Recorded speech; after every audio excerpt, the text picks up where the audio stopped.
Sawadika. Good afternoon, everyone. My name is Tana Paksan Vipavin, but you may call me shortly as Tana. I am originally from Thailand, but I am now living in Finland, in Helsinki. Currently, I am also one of the board members of the Association of Thai Professionals in Europe region, or abbreviated shortly as ADPER. Here's a little bit of the background. In September 2025, last autumn, our association organized an academic forum under the theme AI for Thailand, which was held in Ghent, Belgium. This event brought together Thai students, researchers, and professionals working across Europe, roughly about 40 participants. And today I would like to present a study titled AI Literacy in Action, Insights from an Academic Forum of Thai Professionals Community in Europe. This presentation intends to show you a gap in how we think about AI, as we often treat AI as a purely technical tool, but today I would like to show you how this intersects deeply with language, identity, and culture. Let us begin. Most AI literacy frameworks were developed in Western educational settings and designed around the English language. But for multilingual communities, AI isn't just about writing code or engineering prompts. It's deeply tied to how they express their identity, govern their societies, and preserve their culture. Let me explain. This study begins with a simple question. As AI becomes embedded in our daily lives, how do multilingual communities, especially those outside the dominant English-speaking society, actually learn, adapt, and practice AI literacy?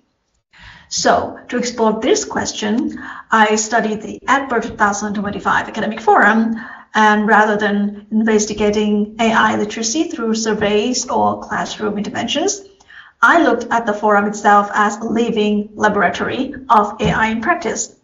So my analysis materials were including session summaries, reports, and abstracts across the three key areas that were discussed during the forum, including economic growth and industry, sustainable future, and AI policies, ethics, and skill development. Through this qualitative analysis, I discovered four distinct dimensions of AI literacy. Let's walk through them. Our first finding was technical literacy. Rather than just using basic AI tools, the forum participants demonstrated what we call expert domain AI literacy. This means they are seamlessly blending AI into highly complex, specialized fields to solve real-world problems, many of which directly impact Thai society. The presentations featured incredible variety of, for instance, intelligent vehicles. One researcher used AI-driven digital twin technology to simulate and test connectivity and communication systems among smart cars. For environment, green energy, another researcher applied generative AI and graph networks to rapidly discover new organic materials for solar cells.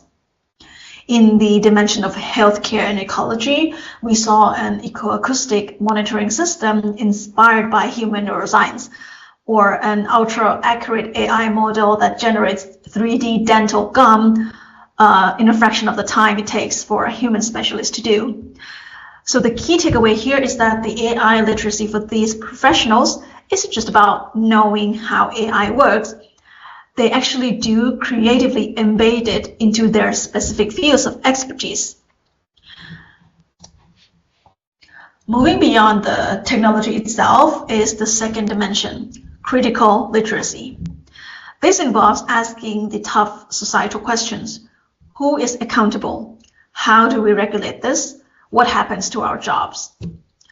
During the ethics and policy sessions, we saw a brilliant proposal for an AI accountability framework.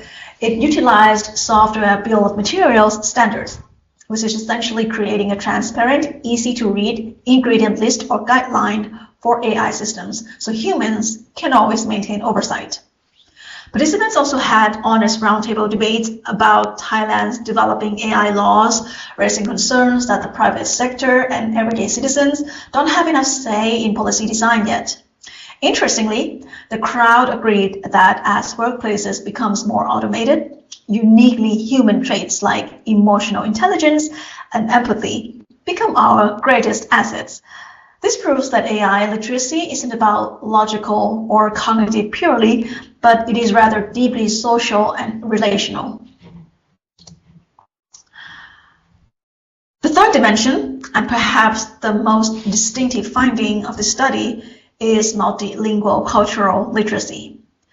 AI models have a language bias, and that bias can either preserve or completely erase non-Western identities. A perfect example from the forum was the project called Ayutthaya Alpha. The researchers built a transformer model specifically to standardize how Thai names are spelled in the Roman alphabet. This is because, for example, inconsistent spelling meant Thai professionals in Europe were getting completely lost or unidentifiable in academic and professional databases. From the slide, as you can see, the visual in the middle bubble is telling you about how a Thai name, a single Thai name on the left column, could be spelled variably in Roman alphabets in the middle column. And then those probably misspelled Roman alphabet columns could be spelled again variably back into Thai in the various versions. That's just an example. Beyond that, we also witnessed a beautiful linguistic dance during the conference itself, where presenters on the stage, for example, often delivered their talks in English, because we also have like non-Thai audiences. But the community synthesis and breakout session reports were captured in Thai. This dynamic switching of languages shows that AI literacy in diaspora communities relies heavily on a flexible, rich linguistic toolkit, not just a single dominant language. Finally, our data revealed an entirely emerging concept: infrastructural literacy. Participants repeatedly discussed the need for Thai language AI infrastructure, including proprietary Thai large language models and greater technological sovereignty. This is a totally different major topic that deserves its own forum. But a lot of nations are increasingly treating tech infrastructure as a matter of national security and economic survival.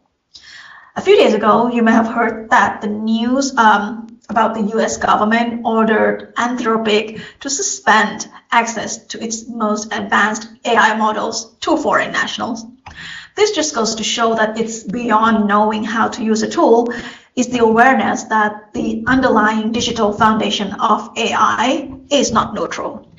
As you can see from the slide visuals, this is just rather simple a stack of how AI tools as we know it actually consist of.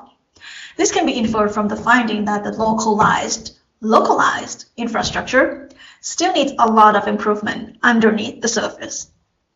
We therefore define infrastructural literacy as the capacity to critically evaluate and actively advocate for AI infrastructures that genuinely serve non-dominant language communities. If a community doesn't actively participate in building the foundation, their linguistic realities and cultural nuances might be left out. While this dimension is still fresh and requires more validation, it serves as a necessary challenge to our currently English-centric AI models.